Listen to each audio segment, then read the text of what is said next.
arkaa qofka dhahay yani saas ma garanayo laakiin madaxweyne farmaajo markii su-aasha la weydiiyey waagi uu talada hayay kamuun jawaabi karin aniga si daacad uga jawaabay baan aaminsanahay oo way adag tahay buu yidhi madaxweyne xasan haddii maanta la weydiiyana oo sidaa maanta maalintaas farmaajo isagoo xukunka jooga loo weydiiyana sidaa unbuu dhihi lahaa sababtuna waxaa weeye 4.5 xildhibaano waqooyi kasoo jeeda ama qabaa'ilka somaliland ayaa xamar jooga qof walba wuxuu rabaa in dib loo soo doorto saameyn weyn bay ku leeyihiin dowladda waxaa weye waxyaabo badan baa jira idin ogeyn chapter 7 baa jira waxaa weye waxaa la yidhi chapter 7 waxaa sii daba fadhiya chapter 5 marka saasaa lasu daba yaalaa ma fahmaysan xalanaa jooga siyaasado kalaa jira marka taa waa taas in ACC ay noqoto dee wax oo ololo lagu galo oo Soomaaliya arrinteeda ay muhiim u noqotana iyada ACC bay u fiican tahay oo ACC waa buundada isku xidhaysa waqooyi iyo koonfur midnimada marka laga hadlayana muhiim u ah taas waa intaa aniga talo yar aan ku darsan lahaa oo walaalaha khadka ku jira aan u farayo aan khadka u marinayo waxaa weeye Soomaaliya waxay u baahan tahay kolley saan wada dareensannahay in ay hesho heshiisiin ama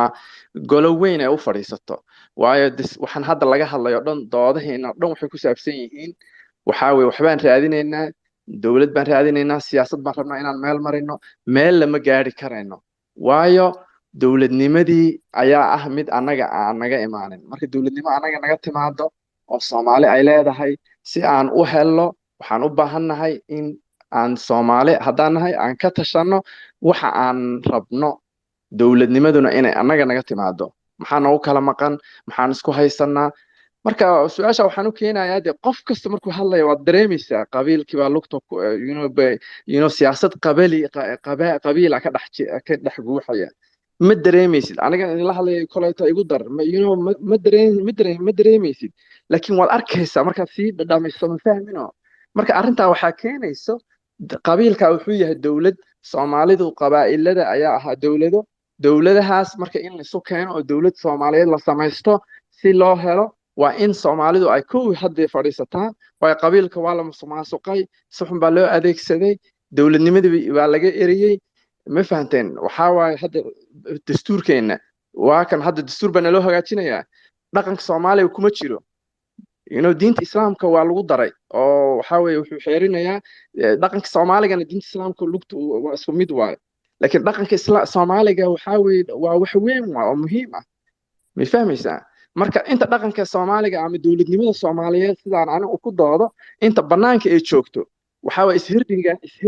ishirdigaana soconaya marka annagana ma rabno inaad 50 sano iyo 10 sano 20 sano dambe aan sii jikiidna ma rabno waxaan rabnaa bal codkaas iga gaarsiiya dadka ay talooyinka ka go'da iyo golayaasha in Soomaali ay yeelato in kulan geed hoostii ah iyadoo tan hadda dhisan ay noo dhisan tahay laakiin hala fadhiisto oo macnaha hala dhaho waxa isdiidan waa maxay Soomaalida dowlad bay ahayd dowladnimo Soomaaliyeed jirta marka dowladnimadii Soomaaliyeed ayaa waxaa la dulkeena wax kale waayo waan ka baxay marka waxaa dooda kale waxaan u galay iga raalaad tiis macnaha waxaa weeye waxaan aan arkayno oo dhan aan ka doodayno ana halkeeda waan arkaa maanta tusaale ahaan haddaan hadda 100 waxbaan dhihi karaa ma fahmaysaa hadda dagaalada socda fiiriya waqooyiga 200,000 oo dadka badan qaxay koonfurta shabaab dagaalkan lagula jiro intaasoo kuna qaxayso ma fahamta intaasoo kuna dhibaato haysato marka dagaal wadan hadda burbur iyo dagaal ku jira welina 32 sano kadib xalkiina ma rabno inaan helo macnaha dagaalkana ma garanayo wax badan oo xal ah hayaa laakiin waa la haystaaba Soomaaliya xorma waa salaamaya waqtiga aanu yaro ma santahay maxamed aadan soo laabo maxamed qabso السلام عليكم ورحمة الله مقلة هذا عبد الناصر maxamed waa lagu maqlaa ku dhaw walaal ما شاء الله عبد الناصر آد بنكو السلام ولا نيونين وينو آدي آد وطايرات ما شاء الله مجال نصر إيران دجناه واس كل إن أقوى قانا غني أذكرهم دوتي إن كان ما شاء الله تاجرات نيو هو إيشك لكن وحن آدي نيو أخرى يعني mawduuca aan ka hadlayo xoogaa wuu kala duwan yahay waxaa ka hadlaysaan runtii horta reaction qof dhalinyaro ah uu soo qoray baa halkaa ku qoran anigana ma malaynahayo inay wax weyn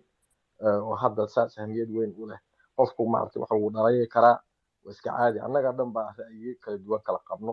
ra'yiga iyo macnaha qofka mowqifkiisana in topic laga dhigo kolley waxaa ka fiican oo ka wanaagsan in hadafka guud iyo soomaalinimada guud iyo dowladnimada aan raadinayno iyo systemkii naga dhumay aan raadinayno qaabka lagu heli lahaa in laga hadlo ayaa badanaa aad u fiican sidaa daraaddeed horta yaanan annaga focuskeena iyo scoopka waxaan ka hadlayno in xoogaa enlargement lagu sameeyo la ballaariyo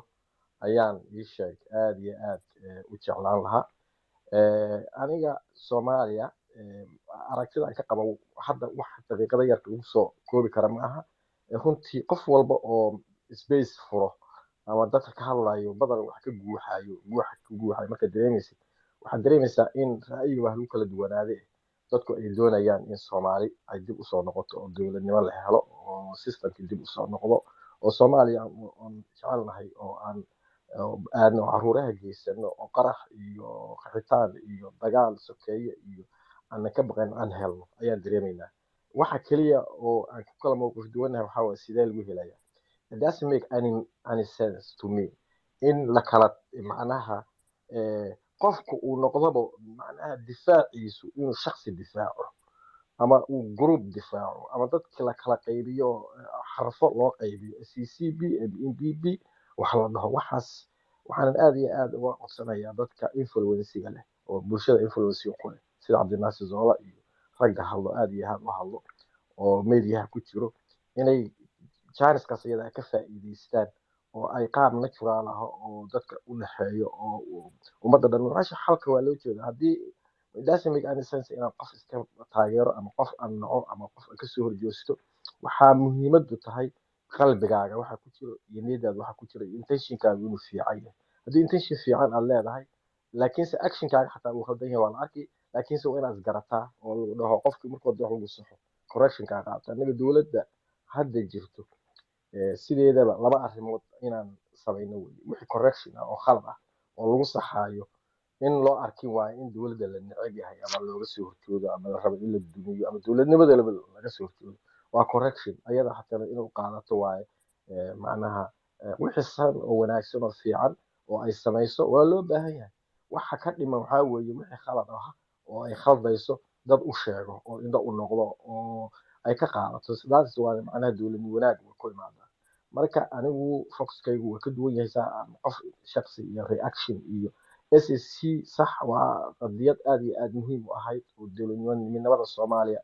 aad iyo aad muhiim uga ah qof kasta oo Soomaali ah oo jecel midnimada Soomaaliya iyo unityga Soomaaliyana inuu taageero ay tahay dad fara badan oo Soomaali ahna waa taageersan yihiin oo meel walba joogo waa aaminsanahay dadka ka soo horjoodana ma aqaan qaab siyaasadooda ama shakhsiyad baa la gashay aniga dadka meesha ku jira kolley laga yaabo in dad shakhsiyaad ah oo ayagoo siyaasad aim siyaasadeed leh inay jiraan laakiin I believe all of you guys inaad intentionkiinu fiican yahay laakiin aan ku dadaalno sidaan shaqada u qaban lahayn dowladnimo wanaag intentionkeena u hagaajin lahayn waddankeena systemkeena dib u nagu soo hagaagi lahaa dadka influence-ga ka leh macnaha bulshada oo dadku ay usoo istaagaan oo followerska badan lehna inay ka faa'iidaystaan oo ilaahay kaga baqaan oo waxa wanaagsan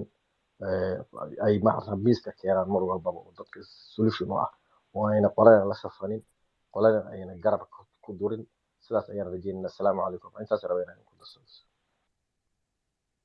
aad ayaad u mahadsantahay qayrdoon soo dhowow cabdinaasir waan ku salaamayaa dhammaan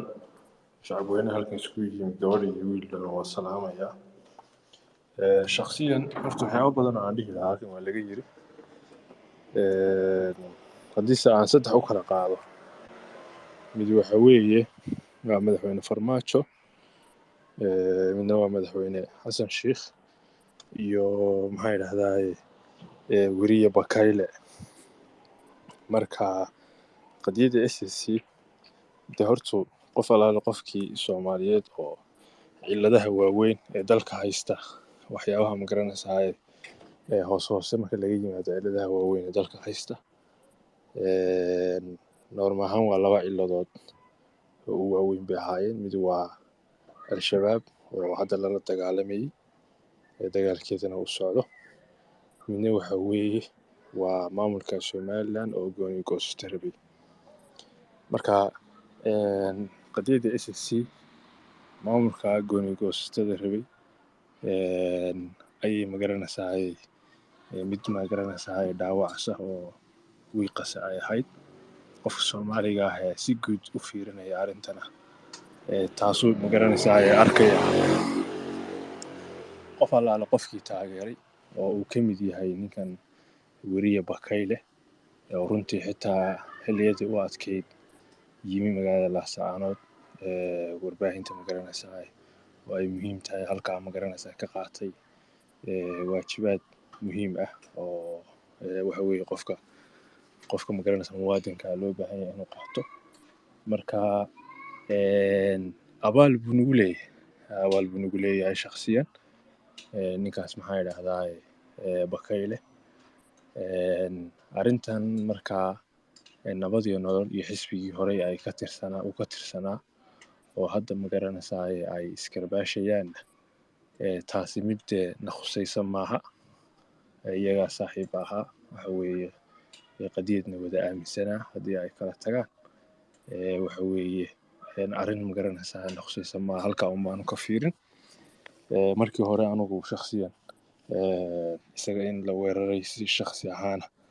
ama magaranaysaa tuhun kale ah adigu magaranaysaa si aysan u dhici macquul intay la noqotay ayaan magaranaysaa taageeray. kabacdi hawshii markii sii wadwadayna de waxaan arkay inuu de mowqif leeyahay ninkan ila waa nin shakhsiyo wax aaminsan. marka hawshaas markaas halkaasaan uga hadhay. de qof walbana xor buu yahay oo qofkii magaranaysaa wuxuu aaminayo iyo meeshuu ku soconayo isaga xor u ah. marka micnaheedu maaha in qof horey magaranaysaa ku taageeray meel wada socoteen maalinka uu meel kale aado. haddana maaragtay dee wax dhib ahoo yacni dagaal socdo magaranaysaa ma jiro. marka isagaa dee xaq u leh arrintaas. taas saasaan ka leeyahay. dhinaca kale waxa weeye activist Ilham Garaad iyadu waxa weeye waa gabadh Soomaaliyeed oo iyadana aad u taageertay qadiyadda. abaal weyn bay nagu leedahay. arrinta dee ay taageersan tahay nabad iyo nolol xisbigeedana iyaday gooni u tahay dhib ma leh. marka nabad iyo nololna si guud ahaan qadiyaddaas way taageereen way ku mahadsan yihiin. shacbi weyne Soomaaliyeedna oo taageerayana way jiraan iyaguna way ku mahadsan yihiin. marka waxa weeye arrinta qaabkaasaan anagu u fiirinaynaa. allahu mustacaane in magaranaysaa qaabkaa loo fiiriyana way tahayba.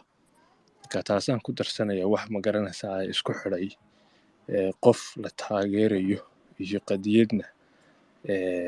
dhinacayaga ma jirto. qofkii reer SSC ah oo maxaa yidhaahdaa dee xisbi taageersan ama mowqif taageersanna in uu magaranaysaa isagu mowqifka uu taageersan yahay isagoo fiirinaya ciddii horey ay isku mowqifka ahaayeen ay isdhaleeceeyaanna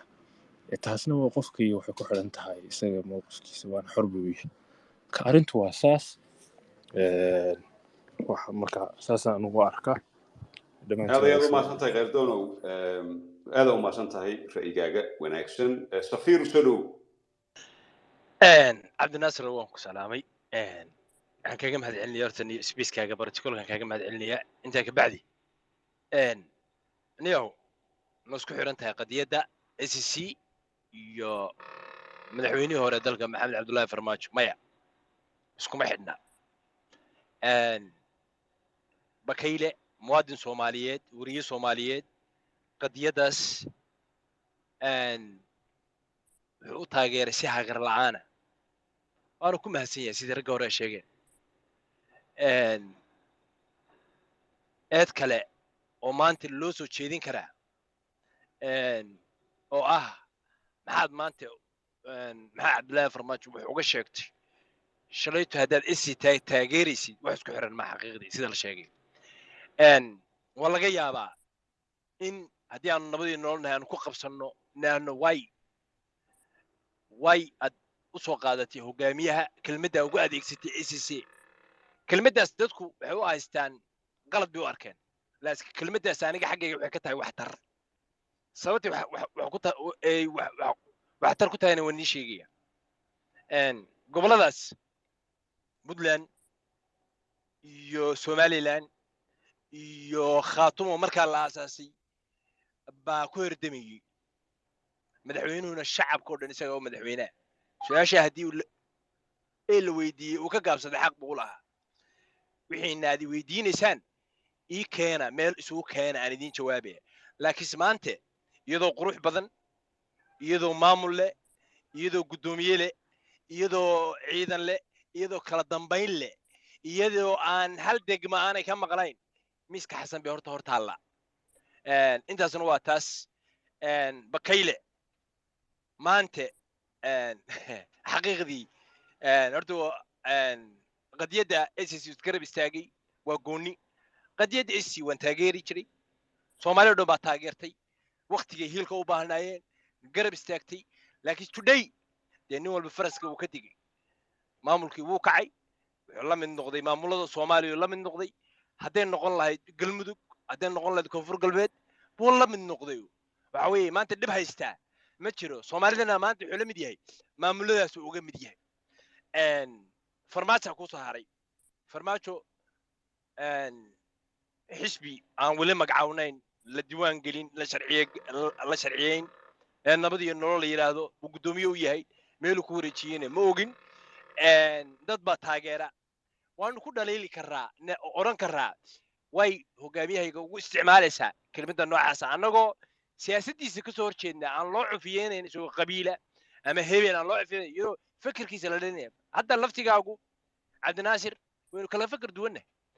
qadiyadda ACC meel bil koo taaganahay laakiin dawladda federaalka waa taageertaan oo ka soo horjeeda halkaas uu maanta taagan yahay waxaan leeyahay wiilkaasi maanta dee MBB buu ku biirayay hal loo soo dhaweeyo waxa weeye meel kale yaan loo raacin qadiyadaasna waxa weeye reer ACC maanta waxay la mid yihiin maamulada kale la mid yihiin dib maanta haystaa oo maanta la oran karaa hal loogu hiiliyo ma jirto dagaalka uu dhamaaday cala Allah haduu soo cusbaanaado waxaan kaga baxayaa hadalkayga bakayle siyaasadda maanta Soomaalidu waa parties maanta ninka lagu tiriyo MBB lagu tiriyo intaas kaga baxay aad u mahadsantihiin safir waa mahadsan tahay lascaanood soo dhow ما مقلسان si fiican ما سنتين وين سلام يا السلام عليكم انت كدب هرتا dadku waan salaamaya guud ahaan inta kadib waxaan rabaa inaan arrintan yar comment yar ka bixiyo runtii aan dadka isweysiyada soo gala meehi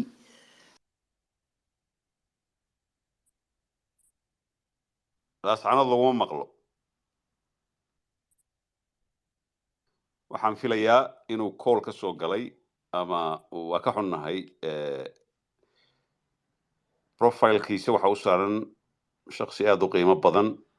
marka waxaan rabay inuu noo soo laabto oo uu nala hadlo marka waa ka baxayaan u malaynaya marka waa conclusion-kii samaynayna hadda waa waqtigaan ugu dhammaaday note-ka solar portal space waa spin kuma samaynayo hadduu la yiraahdo in my lifetime horta Soomaali ma kala go'ays without any doubt taas meel dhigana in my lifetime waqti aan san u fogeyn SCC waxay noqonaysaa state Soomaali ka tirsan oo Puntland ama la mid ah maxaa la yiraahdaa gobolada kale ee state-yada wadanka of course wala dhaliili kara maxamed Cabdullaahi Farmaajo ninkan la yiraahdo Xasan Sheekh wala dhaliili kara cid aan dhaliili karin habayratay ma jirto hadda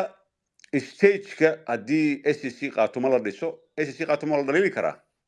haddii maartay minishibiyada laascaanood iyo buuhooda ay shaqayn weyso mushaaraadkii soo daahaan waa meel lisan system isan waa la dhaliili karaa madaxdoodana waa la dhaliili karaa hadda ma maqlaysan waa sug waa adaan oo soo yar marka waa la dhaliili karaa laakiin without any doubt bakayle qalad baa lagu haystaa cid uu ku biirin haba yaraatee ma jirto waa nin wariyaan nin dhalinyaro ah qadiyadaas aaminsanaa maantana qofna laguma dhaliili karo maxaad waxaas u tiri iyo waxaad u nihin hadalkaas lama soo jarjarin oo isagaa yiri maxamed cabdullaahi farmaajo hadduu qalad u yiri hadduu sax u yiri we not here to judge asaa yiri kana waa keenay wariyaashin waxaasay sameeyaan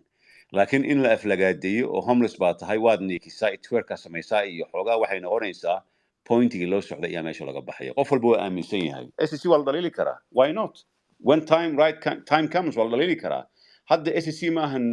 December last year iyo January maahan hadda stage waxay ku jiraan state building ay ku jiraan iyo say ugu biri lahaayeen Soomaaliya budget u heli lahaayeen iskuuladii waa la furay maaragtay meel walba horumar baa ka socda marka dagaalkan ma dhacaya very unlikely hadda waa la isbartay si fiican baa la isu bartay malayn maayo dagaalkan inuu dhacayo hadduu dhacana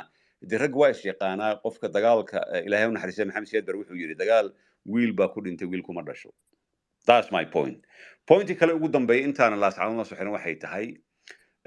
of course qabiilka ma marna qof walba oo Soomaali ah oo meeshan ku jira let's not be hypocrites qabiil qof aan probably exceptional me and Spanish intiina kale qabiil waad aaminsantiin waxaad u aaminsantiin si aan ummadaha adduunkan u aaminsanayn haddii aan idhaahdo the vast majority oo reer SEC waxaa taageera daarood I'm not going to lie to you haddii aan idhaahdo vast majority oo dad ka soo horjeeda mahawiya de been baa idin sheegay kama soo horjeedin waa been qof walba meeshuu taagan yahay xalay ani allaska meelan ku jirnay wixii ka dhacay dad maqli lahaydeen waad yaabi lahaydeen waxa laga dhigay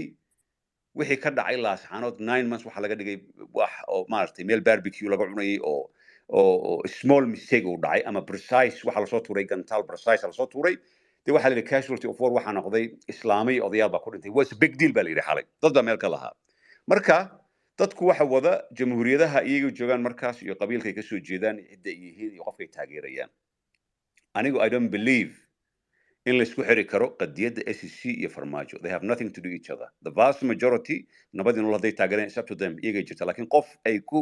juujuubi karaan ama ku xukumi karaan haba yaraatee ma jirto xasan sheekh in la taageeray dawladdiisana qofna raali gelin lagama weydiisan we not here to apologize for anybody laakiin muhiimaddu waxay tahay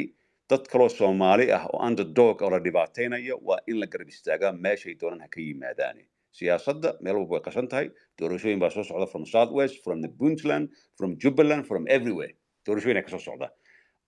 insha Allah waan maqli doonaa mar dhow iyadoo la leeyahay maxaa la yiraahdaa waxa la isku haystaa doorashooyinkii yaa la isku haystaa SEC waa wax fiican inaan maqalno waayo waxaan maqlaynay dadka in dusha looga taagnaa 15 years ay ahaayeen mataqaanaa meesha iyaga joogeen their own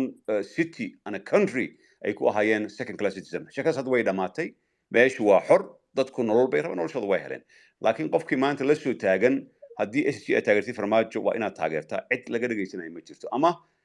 in la yiraahdo haddii SEC taageertay xasan sheekh ka soo horjeed ma dhacayso qofka xor ayuu yahay bakayle hodan hebel heblow mukhtaar qof walba xor ayuu yahay qofku rabu taageeraya laakiin we have one thing in common SEC oo state noqota horumar samaysa Soomaalina dhankeed ka qaadata laascanoodna soo xirado maas ما سنت عبد الناصر waxaan u malinayaa adaba soo dhameeyay intii la oran lahaa badaa yiri anigu arintan aan meesha u soo galay xawayaan waxaan kamid ahaa page dadka manage gareeya oo mid kamid ah baan ahay waxaan ahay qof magaalada laascanood u dhashay runtiina halgankan dabcan maadaama aan anigu magaalada ka soo jeedo in badan ayaan online iyo offline ba ka soo qayb qaatay laascanood gudaheeda iyo halkan iyo dibadda oo jooga iyo online iyo Twitter spaces iyo Twitter kan Soomaalida ku badnayn xataa baan qadiyadan kaga hadli jiray runtii anigu laba midun baan oran anigu arinta siyaasadda Soomaalida iyo wax isku haysataa aad uga hadlayo waxaan ka hadlayaa kaliya oo aniga yara taabatay wada maqlaysaa ma malinaya waan ku maqlaynaa ku soo si fiican yara taabatay spaceski waxa ma soo galo ninka maxaa la dhahaa maadaama dadka aad media waxa ugu jiray ninkan yarkan la dhaho